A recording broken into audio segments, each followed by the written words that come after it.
الحمد لله رب العالمين والصلاة والسلام على رسوله الكريم أما بعد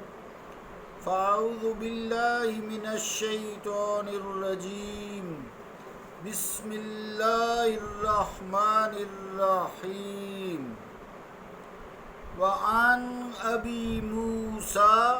قال رأيت رسول الله صلى الله عليه وسلم يأكل لحم الدجاج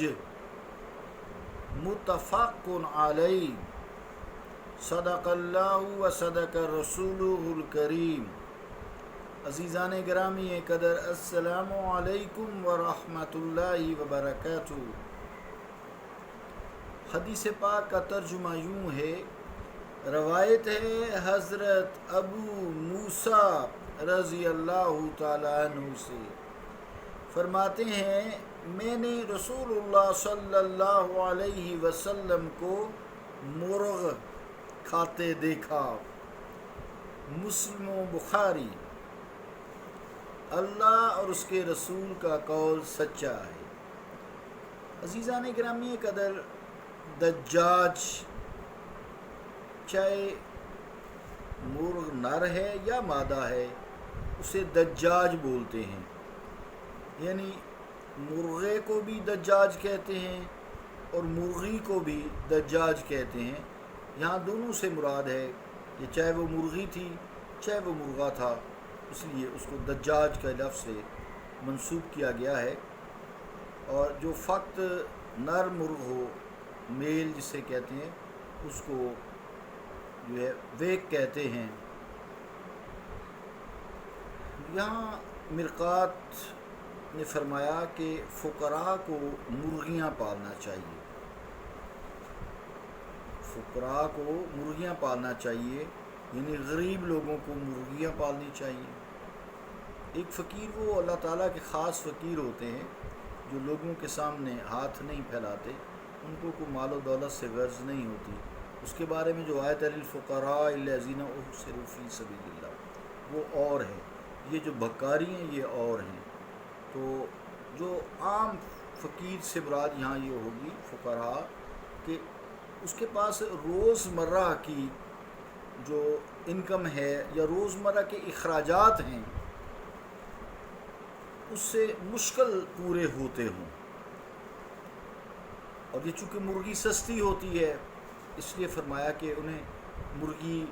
پالنی چاہیے۔ جیسے آج کل تو برائلر مرغی ہے، بہت جلدی بریڈ کرتی ہے، یا اور دوسری مرغی ہیں۔ دیسی مرغی تو چلو 14-15 انڈے دیے حد سے کڑک ہو کے بیٹھ گئی، پھر اس کی یا تو کڑک توڑیں پھر بھی وہ انڈے کم دیتی ہے۔ لیکن جیسے آج کل لیئر ہے جن کے ہم انڈے کھاتے ہیں، اللہ تعالیٰ کا شکر ہے کہ لوگوں نے اللہ کی کائنات کو جو اللہ نے ہمارے لیے تسخیر کی ہے تو اس کے لیے ایسی چیزیں نکال دی ہیں، جیسے برائلر مرغی کا گوشت ہے یہ ختم ہی نہیں ہوتا، پوری دنیا میں عام ہے، قدر باقی گوشتوں سے سستا بھی ہوتا ہے، چاہے جتنی مرضی مہنگائی ہو جائے جیسے آج کل ہے۔ تو گوشت کو کوئی فرق نہیں پڑتا اگر یہ کہا جائے کہ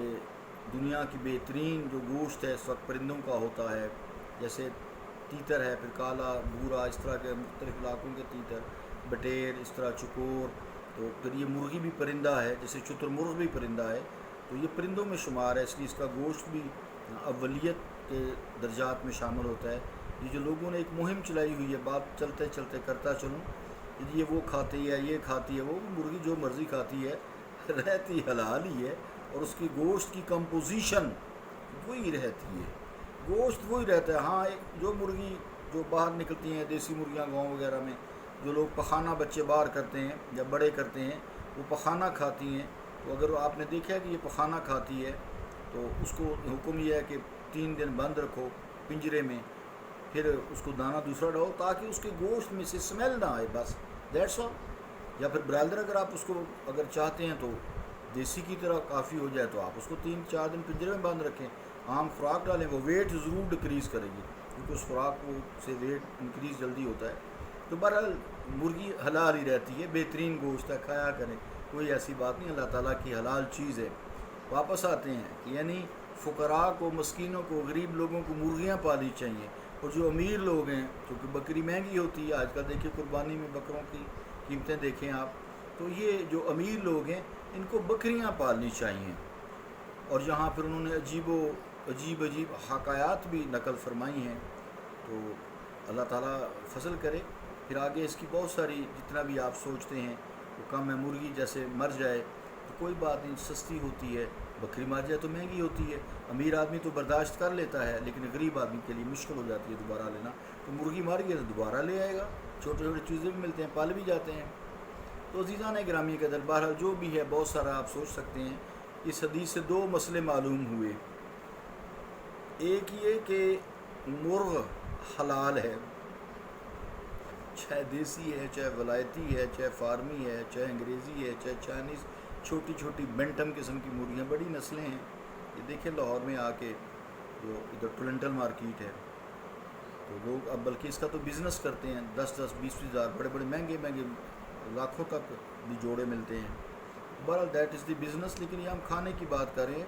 مرغی چاہے کوئی بھی ہو وہ حلال ہے، اس کو حرام نہیں کہنا چاہیے، برا نہیں کہنا چاہیے، منع نہیں کرنا چاہیے کسی کو، کیوں؟ ڈاکٹروں کو بھی منع نہیں کرنا چاہیے، کیوں؟ مرغی میرے اور آپ کے آقا علیہ الصلوۃ والسلام نے کھائی ہے، نہ جانے کون سی مرغی تھی، تو بہرحال کھائی ہے، ہو سکتا ہے جنت سے آئی ہو، مالی جنت سے تو نہیں آ سکتی نا، پر اللہ تعالیٰ نے ہمارے لیے جو چیزیں حلال کی ہیں ان کو حرام نہیں کرنا چاہیے۔ تو دو باتیں معلوم ہوئیں، ایک یہ کہ مرغ حلال ہے، دجاج جسے کہتے ہیں، مرغ ہے یا مرغی ہے، حلال ہے۔ دوسری یہ کہ مرغ کھانا تقویٰ کے خلاف نہیں ہے، کیونکہ یہ پرندے کا گوشت ہے نا، جیسے تیتر کا گوشت تو ہر کوئی بندہ نہیں کھا سکتا، بٹیر کا گوشت چلو فارمی بٹیر مل جاتے ہیں، جو نیچرل جو باہر پھرتے ہیں فصلوں میں وہ مشکل پکڑے جاتے ہیں، تیتر، بٹیر، چکور، یہ مشکل کھائے جاتے ہیں۔ اس طرح کبوتر ہے جو جنگلی ہے، ویسے بھی اس کو تو بیچنا ہمارے ملک میں یا پالنا یا اس طرح تو ممنوع ہے، اس کو بیچنا بھی ممنوع ہے، جرم ہے یہ۔ پر میں لمبا نہ چلا جاؤں، تو اللہ تعالیٰ مراد یہ ہے کہ مرغ کھانا، اچھا گوشت کھانا، پرندوں کا گوشت کھانا یہ تقویٰ کے خلاف نہیں ہے، اللہ کی اعلیٰ نعمتیں ہیں، تم کھاؤ اس کا شکر ادا کرو، چونکہ مزیدار ہوتے ہیں نا، اس کے کھانے بڑے مزیدار بنتے ہیں، تو کھاؤ، اپنے آپ کو مزیدار چیزوں سے اپنی زبان کو تر کرو اور اللہ کا شکر ادا کرو اسی زبان سے جس نے یہ ذائقے تمہارے منہ میں لگائے ہیں، اور ذائقہ چکھنے کا پھر قوت بھی عطا فرمائی ہے۔ جن لوگوں کو ذائقہ نہیں آتا ان سے پوچھیں کیا بھاؤ بکتی ہے۔ تو بہرحال انسان کو اس طرح کے لذیذ کھانوں کا، بہت زیادہ لذیذ کھانوں کا عادی بھی نہیں بنانا چاہیے، اپنی طبیعت کو انسان ہر طرح کا عادی رکھے تو انسان کی زندگی اچھی گزرتی ہے، اور یقیناً آخرت بھی اس کی اچھی ہوتی ہے۔ انسان کو ہر طرح کے حالات کے ساتھ گزارا کرنا چاہیے، جیسے آج کل مہنگائی بہت زیادہ ہے، بلکہ سبزیاں بھی جو ہیں وہ بھی اب تو مرغی کے برابر چلی جا رہی ہیں، تو ایسی کوئی بات نہیں، اس میں بھی یہ چلو بات چلتے چلتے یہ بھی کرتا چلوں، ایسی کوئی بات نہیں ہے، گھبرانے والی پھر بھی کوئی بات نہیں ہے۔ اللہ تعالیٰ نے جب انسان کو پیدا کیا ہے تو اس کے ماں کے شکم میں 120ویں دن اس کا رزق لکھ دیا جاتا ہے،